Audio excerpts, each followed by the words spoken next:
apartments, and we both came with friends and ended up sitting right next to each other in the mezzanine. We loved the show, for any of you here who were involved with it. Excellent. Oh, good. Yes, there are a few. There are a few. And then we ended up actually sharing a cab up home to the Upper West Side, Paige to the 92nd, and me to our current place on 98th. And that was, as far as I'm concerned, the first time we met. It was also raining. I just bring that up for just a little added atmosphere. Okay, moving on.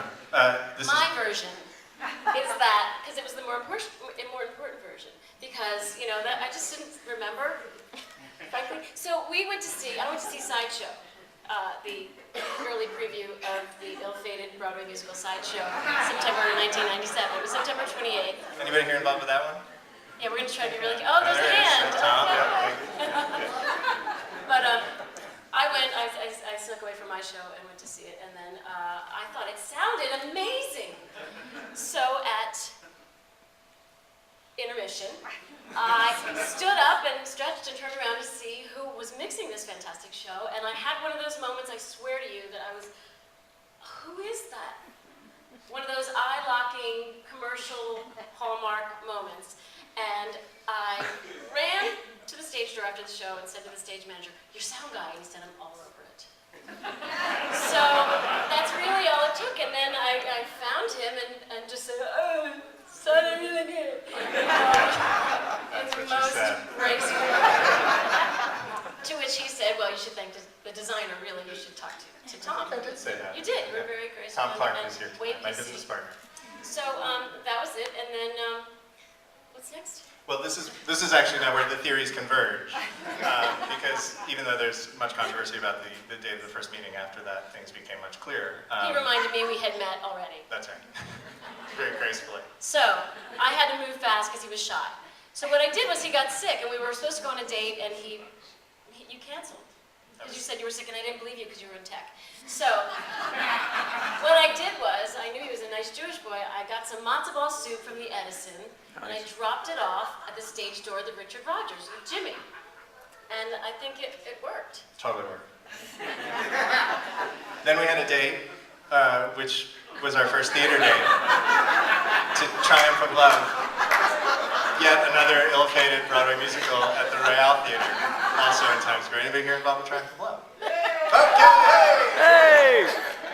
There'll be prizes later. And then following that, we've moved into a 5-year, what I like to call very sort of gracefully, an on and off relationship. A lot of off. Through the late part of the 1990s into the early part of the millennium. And in there, just in case you were wondering, there were also a couple more ill-fated Broadway musicals that Paige and I both worked on, and we just thought we'd add this for color. I was associated with The Wild Party, which was an ill-fated Broadway musical at the Virginia Theater, and Paige was associated with Saturday Night Fever, which some of you saw at the musical. I would say some of my favorites. And then, the lost years. After 5 years of on and off relationship, 2002 through 2006, we're lost, quietly lost to time. There were subway platform searches. You see, we lived 6 blocks away from each other, so the span of the express stop at 96th Street meant his stop was uptown and mine was downtown, but you know, the odd times that I knew I was going to 42nd Street and had to walk uptown was all about. Yeah. I'll try and quickly give you the picture. I think that between 2002 and 2006, I spent more of my mental energy looking for Paige every time I walked up the stairs to the subway than just about anything. So it's true, I'm tons smarter now than I was back then because I've reclaimed all that energy, all that part of my brain that was spent looking for Paige. I'm not joking, I could not walk up those stairs. And to this day, I walk up the stairs now and I don't know what to do with myself. I carry a book and an iPod, and it feels odd. There was an amnesty phone call on September 11th, 2002. We had a phone call that year. We figured, you know, as the anniversary of the tragedy downtown that which we were together for, we would spend on the phone with each other. So that was a little break. And then there were also Edison Cafe Center. For those of you who don't know, the Edison Cafe is a central meeting location in the theater district in Times Square, and we both spent a lot of time there and ended up having to sort of divvy it up, along with some other places, but Edison was one of the key ones. It was sort of like the subway. You go in and just scope it out first, Yeah. and then... And it's hard, because it's like spread out, it's not good. and of course there's just melancholy and general despair. And then, reconnection. Valentine's Day 2006 is going back a little ways. We had a very strange Valentine's Day that we're both slightly ashamed of, but also find kind of fun to talk about. That on Valentine's Day in 2006, we ended up at a bar together talking, which was lovely, even though both of the people we were with at the time were elsewhere. I was dating the cranky professor, and I just decided to not go to Brooklyn to see him. Good move. It was not popular with my friends. And my date at the time was out of town, so we were kind of on our own, and we ended up actually having a drink. It's a very platonic Valentine's Day. Indeed. And And then there was a business meeting at the Royalton Hotel in early 2007. I know, right? The Royalton Hotel. And it really was just a business meeting, a couple of drinks. That was nice. And then we had our last, shortly after that, as we realized, as Mitch described, that it was time to really kind of get on this. We had what I like to call our last first date, which was to Frost Nixon, which you'll notice was not an ill-fated Broadway musical. So I'm hanging on to that one. Soon to be, is a major motion picture, right? About to be released, or has been released. And then, of course, our triumphant return, as I'm sure you're all aware, our triumphant return to Café de Trois, which is yet another of the meeting haunts in the theater district that we had divvied up. Yeah, we were very close to the maitre d' there, who would be really good about tipping us off if I came there and said, Nev is in the back.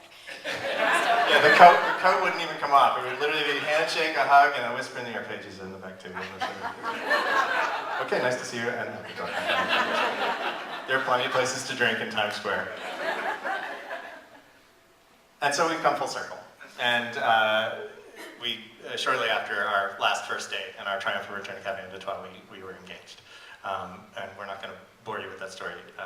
But once I asked Paige to marry me, we also had a little party on the street, which included a couple of our closest friends, a kind of impromptu party out of the back of my car.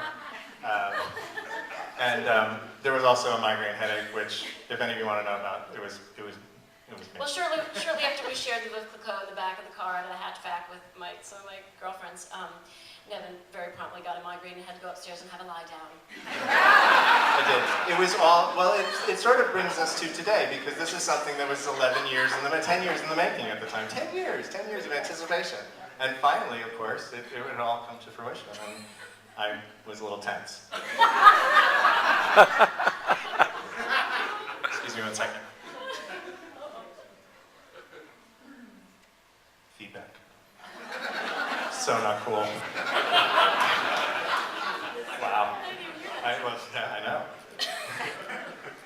And here we are at the present. As you heard from my brother, we had a lovely ceremony in December 2nd of last year. And it was a very small group of people, friends and very close family, and we were actually married. For those of you who don't know, we're married. We're actually married.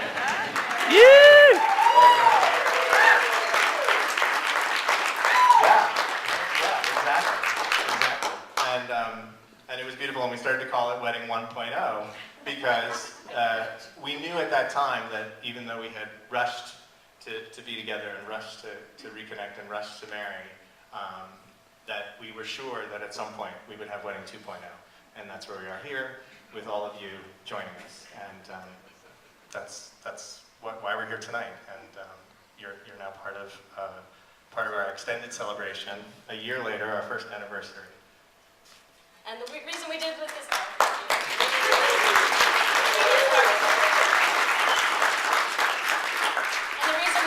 the timeline was so that all of you could, who have jumped on the bus at different stages in our evolution, could get on the same page. And some of the very important people that could be here, that reach way, way back into our histories, who have gone through, who have been the shoulder, could be here tonight. And the next gentleman I'm going to introduce, I went to high school with.